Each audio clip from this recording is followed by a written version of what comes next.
Hi, everybody. This is Craig from URComped, and I have the honor and pleasure again of speaking with Dr. David Schwartz, Director of the Center for Gaming Research at UNLV. How are you today, Dr. Dave? I'm doing pretty good. How are you? I'm doing great, and I want to start off by congratulating you on your new column with Forbes. I've read the first two articles, they're both awesome, so congratulations. Thank you very much. Thank you very much. It's really an honor to be contributing to Forbes, and it's hopefully going to be a lot of fun. Yeah, well, it's I like. So the first article was looking at the April numbers, which was really interesting, and I saw that because on the Forbes page it shows like how many views every article on Forbes get, and I saw that your slot article seems to be taken off. So I want to drill in on slots with you today. So why don't we start? Because you touched on a lot of cool things that are kind of inside baseball on slots, like some kind of cool vocabulary that the casinos use. But maybe before we get there, maybe you can talk a little bit about the history of slot machines. Like when did slots? When were they invented? And when how did they kind of come from nothing to what they are today? So start with the history. Slot machines started in the 1890s, and basically it's okay, people like to gamble. Let's figure out how to invent a machine that can help people gamble more quickly. And they had gambling machines that were coin operated before real slot machines. It's just that they wouldn't automatically pay off. So you would have to go and get somebody, kind of like when you have a hand pay now. It was like that for every time you would win. So a bunch of German immigrants in San Francisco invented the first real slot machine, which was the Liberty Bell. That was the late 1890s. They became really popular because they were really easy to play. They were usually nickel machines at that time, very cheap relatively. The one big drawback is they did not have very big jackpots. The jackpots were really low, it might be 20 coins. So basically, you're putting in a nickel, you're trying to hit a dollar, which isn't really life changing. So they were really very different when they first came out. Interesting. Okay, so they were invented in San Francisco in the 1890s. Were they always illegal? I mean, when they first came out, were they only like not allowed in the places that they were distributed, or? Well, they were kind of quasi legal. They weren't really illegal at first because people didn't know what they were, whether they were a gambling device, whether they were an entertainment device. They eventually did get outlawed in most states. So that was sort of the next step, I think, is they outlawed them in most states. But first, it was kind of very ambiguous, gray area. Got it. Okay, so 1890s, some German immigrants invented what is the latest, or what is kind of a self-contained slot machine where it wouldn't involve somebody else coming to pay people out. Uh, Started with nickels, with small jackpots, and then what was kind of the next major development in slot machines? Next major thing is going to happen in the 1950s, and that's the development of electromechanical games. So the early slot machines were strictly mechanical. You put your quarter in, you pull the handle, and the reels spin and they stop randomly. Electromechanical games started in the 1950s, added literally the bells and whistles. They added lights, sound effects, and stuff like that, just to make it more exciting.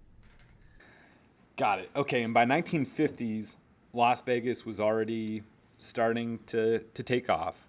In your article, you mentioned that today slot machines at regional casinos can be up to 85% of revenue.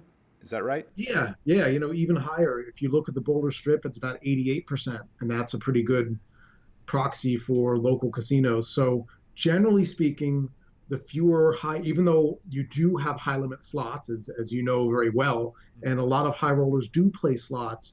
If you look at a place like the Strip, it's really skewed. It's only about 50-50 slots and tables because you have so many big gamblers betting $20,000 a hand.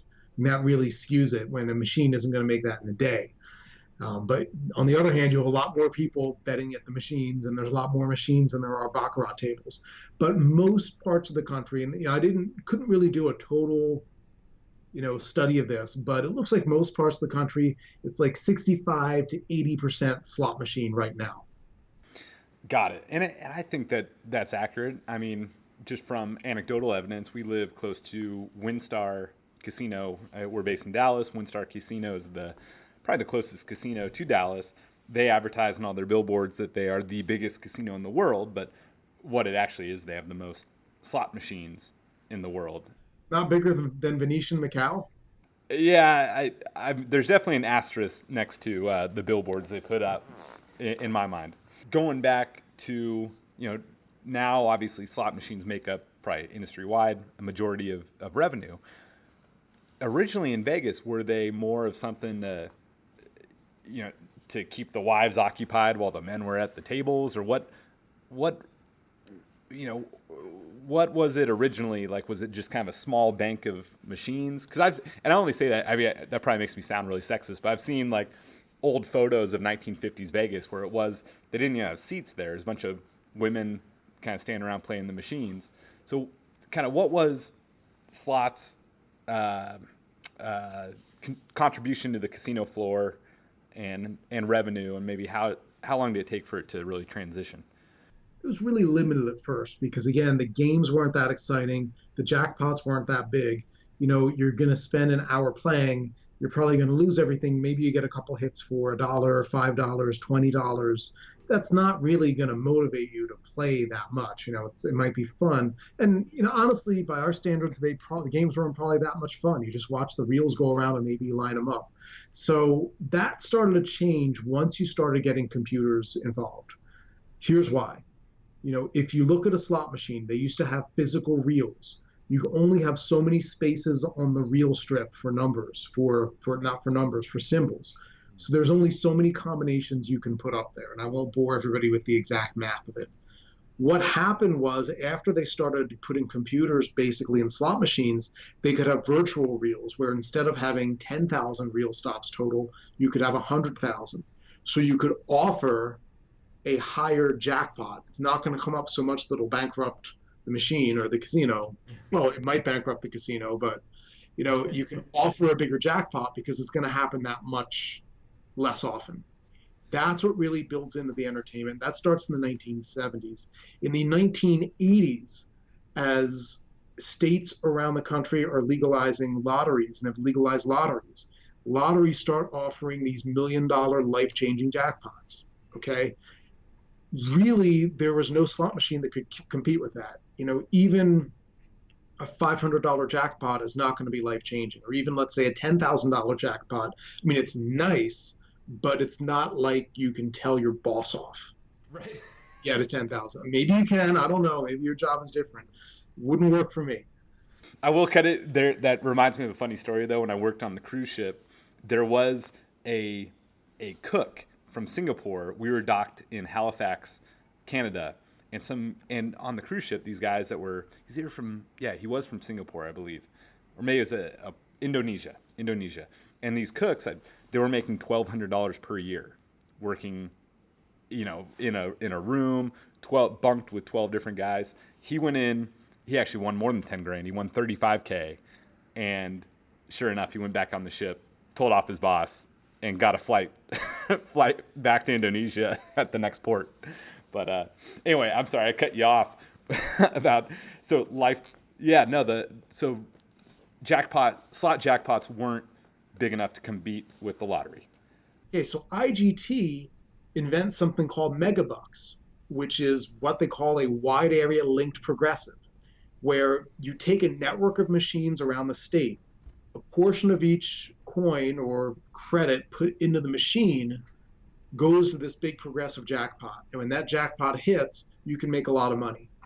Why was this good news? Number one, life-changing jackpot. We're talking millions of dollars. Okay, I think the highest one was $29 million, I think. I could be wrong with that. The Excalibur. Let me Google that really quick. And while you're doing that, this touches one of the kind of key vocabulary words or terms you put in your article about high volatility versus low volatility. Yeah.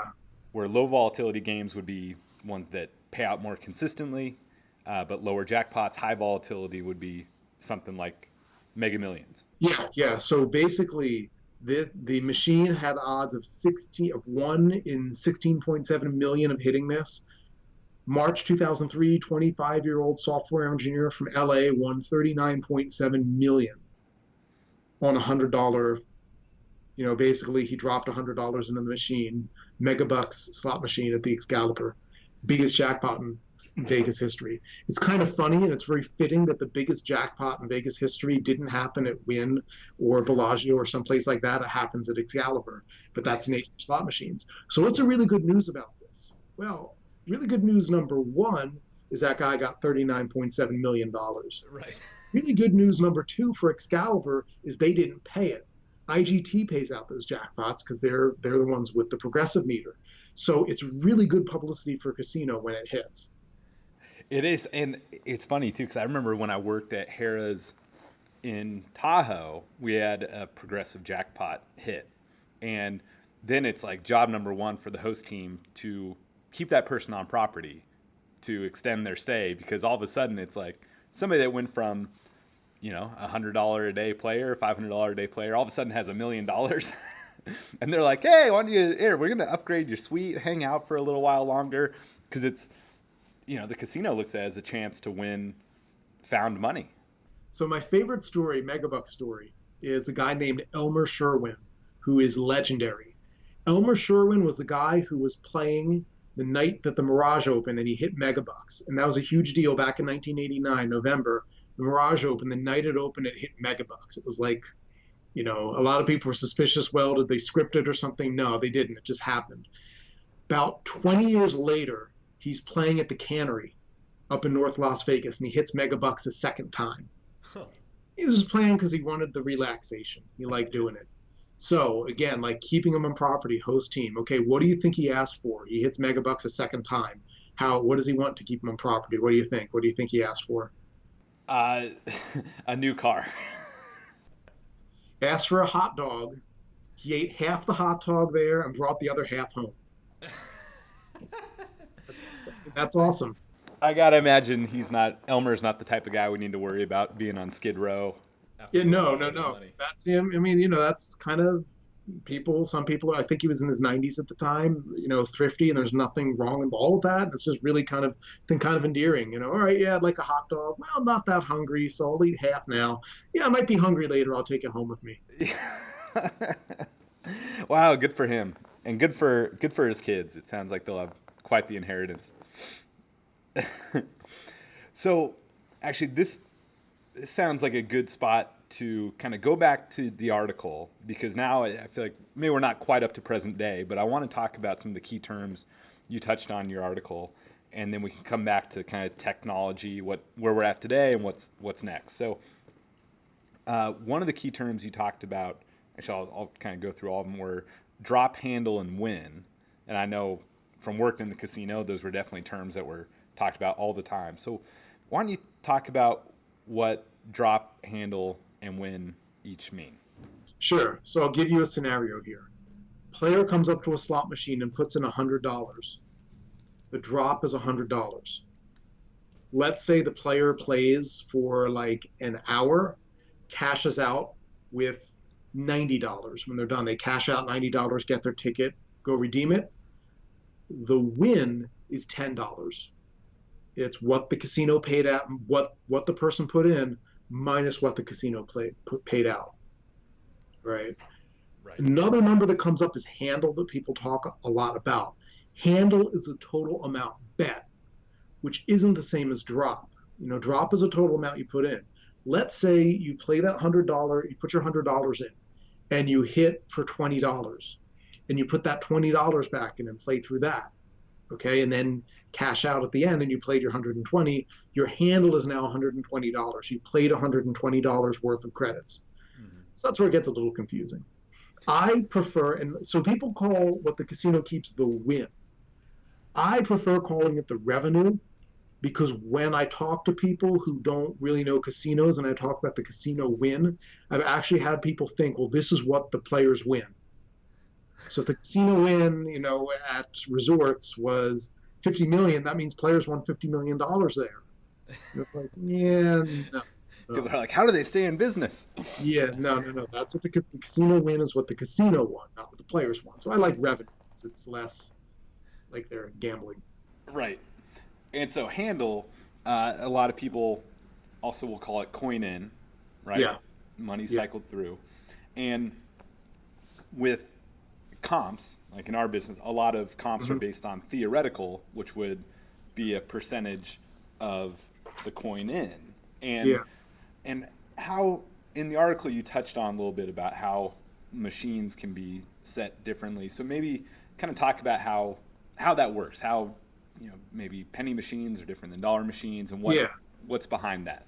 So generally speaking, the lower the denomination, the higher the hold for the casino. So generally speaking, a dollar machine is going to pay back more to the customer than a penny machine. But if it's a branded game, a licensed game, a lot of times they have higher holds because you have to pay for that licensing. And if it's a progressive like Megabucks, they usually have much higher holds because somebody has to pay that $39.7 million jackpot. But usually, like just apples to apples, if it's a 5 cent machine, it will not pay out as well as a dollar machine, usually. Got it. Okay, perfect. And so we touched on just a second ago about theoretical. I'll give kind of a funny aside, or maybe not funny, interesting, is that one thing that casinos look at when issuing comp offers is like, gosh, was this player a one hit wonder? And what that means is like if their theoretical is really high, was it because early on in their gaming session they hit kind of a jackpot, and so all of a sudden their handle or their coin in is way higher than what would typically be for them. So sometimes we would see players that they do 5,000 in theoretical in one day, which would translate to, gosh, I don't know, 40,000 and maybe even higher, probably like 60,000 in coin in a day, which is an insane number. Now, is that when it's only on the first trip, the casino has to kind of think like, gosh, is it because that guy hit a $10,000 jackpot early on, he's just playing way out of his mind, or is he going to be consistently like that? So sometimes casinos can end up upside down on a player, over investing in a player because they think he's a much bigger player than he is and can be skewed by an early win. Yeah, I mean, totally. That's part of the science, I think, of player tracking, which would make a really good other article, I think. Yeah. All right. Well, I can't wait for that one to come out. All right. Cool. So, was there any other key terms from your article that we should touch on? I think another one is volatility, where some games, and this is important when you're approaching games, some and a lot of people obsess about the hold percentage. Well, that's that game has a high hold, so I don't like it, which is pretty valid for a lot of people. But also important is the volatility and how much, what's the hit rate. Does it hit a lot of small jackpots? Or are you trying to play for one big jackpot? So if you go to some of these high volatility games, you could fire through, $500 and not really hit anything big.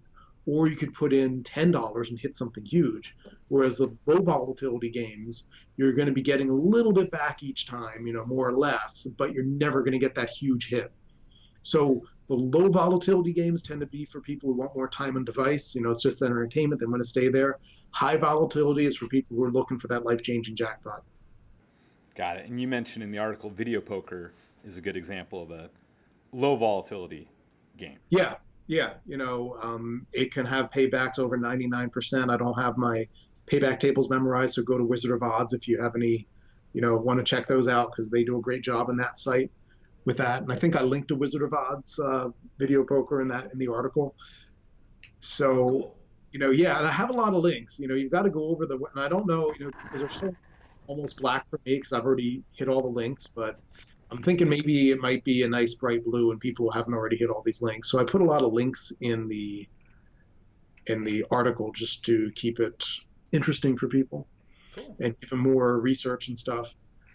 But I forgot where I was going with that. No, we were talking about video poker being a low volatility game. So now maybe let's jump back into technology and kind of the evolution of slot machines, because where we kind of left off, we talked about progressives being a big innovation that probably spurred a ton of interest in lotteries, because now all of a sudden it's a life-changing opportunity playing the machines.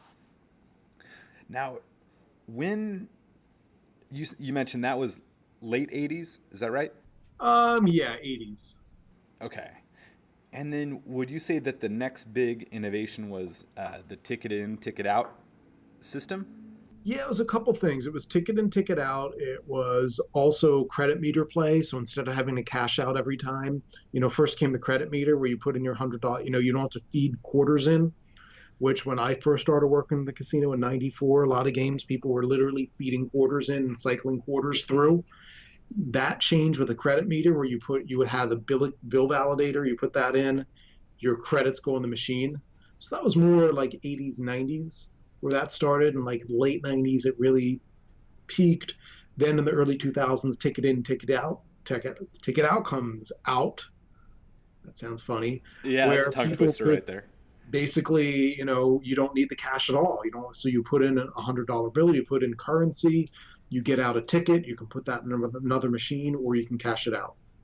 Interesting. So the credit meter, I hadn't really thought about that, but so you're saying before the credit meter, people had to literally put in a quarter, pull the rod, put in a quarter. And this is when, I remember when I was working the casino, you'd have the slot players wearing gloves because their hands would literally become black with the pulling the handle and the coin dust and all that. I mean, so they would wear gloves to play slot machines because it was so kind of grimy. And literally people were rifling coins through the machine. And sometimes you'd see people who were kind of speed feeding coins in, trying to trip the light meter to get extra credits. There's all kinds of shenanigans going on with that. Wow. I mean, your arm must be exhausted at the end of a slot playing session. Yeah, Back and then. if you look at it, how much easier it's gotten. So it used to be that there was no chairs. You had to stand there, trying to hit this $20 jackpot. So you can see why the appeal wasn't there. Whereas now you've got a nice chair. You just put your coins in and you basically press a button. It's really changed the experience, and that's one of the reasons why slot play has caught on so much because it's so much easier to play. And it's not intimidating. I know, for somebody new to casinos, it it can be intimidating to sit down at blackjack and make some bets, especially like because if you make a dumb bet, you hear a deep groan from somebody at the table, or come on, man, you know what I'm saying? Like, whereas a slot machine, it's just you and the game, and it's really easy for somebody to jump in that doesn't have a lot of experience. Yeah, and I think that is really the appeal because you don't really have to know anything. And I think people kind of like that. You don't have to know anything. You just have to have money, which is, I know, is a good thing in a casino to have money. Right. All right. So then, so ticket in, ticket out, the credit reader, and were video reels kind of the next Yeah, video reels innovation? were earlier. Video reels really happened around that time earlier. I remember some of the big, obviously you have older ones. The real revolution was when Aristocrat came with those multi-line games. And I remember the games where you could bet 9 different lines, 5 credits a game, and people are like, "Oh my God, that's so cool!" And you're trying to figure out where your line went. Those were also in the '90s, and that really changed it. And if you look at something like, you know, Blazing Sevens or Lucky Diamond, the steppers, the old real games, and compare that to those aristocrat games that were around then, and basically the way the industry's gone, it's the aristocrat style games where you've got the multi-line and they still have, most casino floors have maybe a third of it is the steppers, the old traditional reels, just because a lot of players like them. But the real growth is in the video slots. And when did licensed games start getting big? Like, I think Wheel of Fortune may have been the Yeah, first Wheel one. of Fortune was the first big one. And maybe there was one before that, but that was the first one that I can remember that was really huge. They had the bank of games where I worked at the Taj, and it would do the Wheel of Fortune, Fortune. constantly hearing that. And it kind of sounded like they're saying Wheel of Torture if you're looking at the right You mindset. work there long enough, that's what you hear. Yeah, which you were if you were working there, if you were doing your post next to that bank. So yeah, that was the big one. And then really in the 2000s that opened up. And it's the idea that hey, it's the math of the game is the same, it's just putting a different skin on it. And that's really why they get so competitive with that. Got it. And you touched on earlier about how progressives may have a higher hold because they got to contribute something to the pot.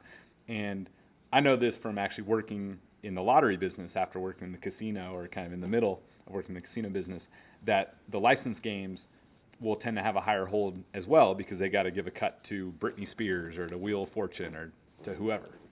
Yeah, Walking Dead doesn't come cheap, so they gotta take care of them. And it's anything, it's basically intellectual property. You're using someone else's intellectual property. They want to be compensated for that. So that's why, but people may want to play a Walking Dead slot machine and not just, whatever cute bear slot machine. Although there's a lot of those too. Right. Yeah. I mean, it's a small cover. I mean, it's a small cover charge to get a stare at, play with something that you enjoy, a brand you're familiar with. So, all right. So licensed games. Then I feel like the next big innovation or thing that I noticed on the floor was bigger screens. And what would you describe as kind of after licensed game? Is it big screens? Yeah. So that, I mean, it's basically, I'd put it all under the umbrella of more immersive games. Part of that's the bigger screens. Part of that is the speakers and the seats and all that stuff, where they're really, part of it's the vibrating seats, which they can do too. So basically trying to make a more immersive product, I think, is what they're doing. And the screens are part of that, where they really are towering now. And bonus rounds, right? I mean, I guess that probably goes into the immersive experience, but yeah, when I think back to like watch my mom play as a kid, is I'm like waiting for her to give me some quarters so I could run down the arcade. Like they didn't have big bonus rounds, whereas now that's like the coolest part of the slot machines. Yeah, and the reason why it's so cool is that number one, you have the illusion of choice where you're not really making choices, but it looks like you are because all that's determined by the random number generator. Number two, you feel like you're getting something for nothing. So it's like, hey, 8 free spins. Wow, I got a free spin. Well, I mean, you kind of paid a lot of money for that free spin, but who's going to turn down a free spin? So it's kind of cool. So I think that's why the bonus rounds are so popular. And, that's why, and also it incentivizes you to keep playing till you hit the bonus round. Yeah, because that is a huge just adrenaline dump. I don't even play slots much, but I know like, if I hit a bonus round, it's like, oh, you're so fired up. And then, yeah. And so I guess the illusion of choice, that's a cool term that you just used. And I think that transitions into what some people think is the future of gaming, skill-based games. So maybe you can touch on, what does skill-based slot games mean, and where is it today? Where do you think it's going to go? So there's a couple different variations of skill-based games, and a lot of it comes back to how do you create a game that people who are good at it won't make so much money that they bankrupt the casino, but people who are bad at it won't be so bad that they actually get some entertainment value. To me, that's the hardest thing because there are real barriers to entry. I know I've tried a couple of the skill games and I love playing video games, and I'll play and then I'm like, man, I'm terrible at playing video games because there's a learning curve in video games. So I think they haven't really figured out how to do it great yet, just because you do have that. Slot machines, you don't really have to play to get better. You just play, and the bigger your bankroll, the more you can gamble. Whereas a skill game, you basically would have to pay to learn how to play the game well. And at the end of the day, it still has to be a negative expectation game. It's not like poker where you can say, okay, my first couple months of playing poker, maybe I'm going to make some bad calls, but I'm going to improve and be a better player and it'll be worth it. Slot machines, outside of video poker, you're not really going to learn a strategy that will help you play better. Yeah, it's a tough one. And I know casinos have brought in skill-based games. I know in AC and then in Vegas, I can't remember which, maybe it was MGM has an area. And I don't know. I mean, anecdotally, when I've walked by, it never seems like they're that busy. And I'd assume if they're a big moneymaker, there'd probably be more of them around the casino. Yeah, it's always kind of heartbreaking, but I'll see the skill games. And I remember one time I saw this table with the skill games, and I saw 4 people sitting around. I'm like, oh my God, they're playing the game. I came over. They were all just checking their phones. Nobody's playing the game. So I don't know. If I was the company making the skill games, I would probably, and I know it sounds like a dirty word, but Nevada used to have shills, which, has really negative connotations now. It's like you're selling out. But a shill is basically, If you have a dead game, you have somebody who's working for the casino sitting in the game playing just so it doesn't look like a dead game. I don't know why you wouldn't, and you wouldn't want to call him a shill. You might want to call him this brand ambassador or something. If you've invested all this money in R&D, have somebody out there in the casino playing the game and telling people how to do it. That would Yeah. just be my solution. No. Maybe they've tried it and it hasn't worked, but I'd really like to see that.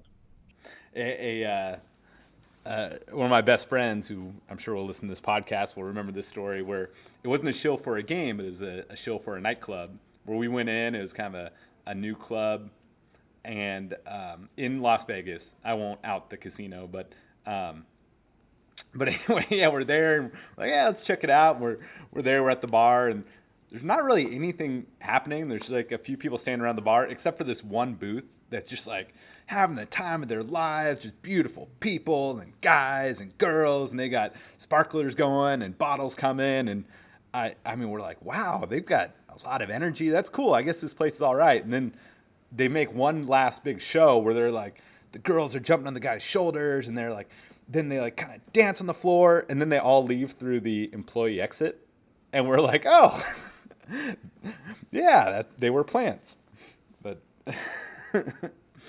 so yeah, I can see that working at skill-based gaming, but yeah, I guess you could run it for a couple weeks on a busy, maybe a busy stretch and see if it takes off, but if not, then yeah, it's tough. So Yeah, I what? mean, just because it's a new product, and unlike video games, you can't really play a demo before you decide to buy it, and you can't. It's not like you're going to be checking out playthrough videos or something like that. You're just going to see this game on the floor and like, well, what's that? I don't know how to play it, and there's not really a big reason to sit down and try. Yeah. So all right, so skill based seems to be like the current next big thing. Anything else that's coming down the horizon that you see is transforming slot machines? That's mostly it. It's mostly just slot machines that are more sophisticated technologically. Pretty much it. Got an interesting email today about historical horse racing. That's another thing where it's an electronic gaming device, and I'm going to be digging into that some more because that sounds kind of interesting. A lot of states are considering using that too. Yeah, that is really interesting because I remember, I mean, that's come up a few times for the last few years where states where there's legal horse betting, but not legal slot machines will try to find a loophole in the law where it's like, no, no, this isn't a slot machine. This is a historical horse race that you're betting on. Like, I mean, it's kind of a stretch, but that would be interesting to see if with the new Supreme Court ruling, if that opens that loophole wider or something. Yeah, I definitely would like to see that too. All right. Well, that sounds like a good future topic for us. Dr. Dave, thank you for another fascinating conversation. Well, thank you. And if anybody out there wants to hang with me and Dr. Dave, talk casinos, meet some other cool people, learn a little bit about the business of casino, the entrepreneurs that have built these massive properties and brands that you all know, come with us July 30th. It's the Meetup at Sea on the Royal Caribbean Mariner of the Seas. You can find more details on urcomp.com. Meetup of the Seas, it's a 4-night cruise out of Miami. It should be an absolute blast. So hopefully you guys can make it. Dr. Dave, thank you again, sir. Hey, thank you. All right, we'll talk to you next week. Talk to you then.